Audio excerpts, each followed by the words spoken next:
Balažová jazdí na koni Borneo, reprezentuje jazdecký oddiel Martin Záturčie. Po nej sa na štart pripraví Lucia Petríková Weston Sharp.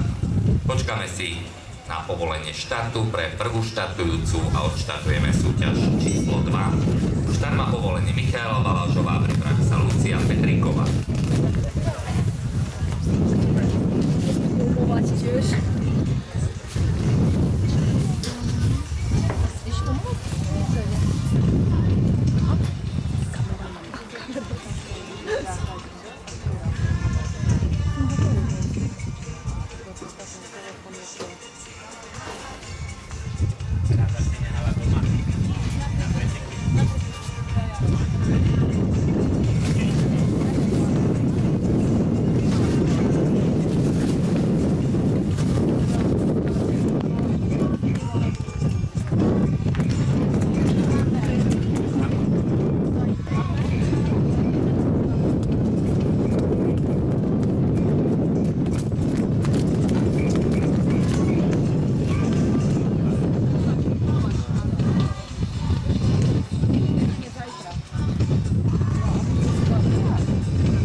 Výsledok jazdy Michaely Balažovej s koňom Borneo, čas 47,30 sekúnd, 4 trestné body za zhodenie jednej prekážky.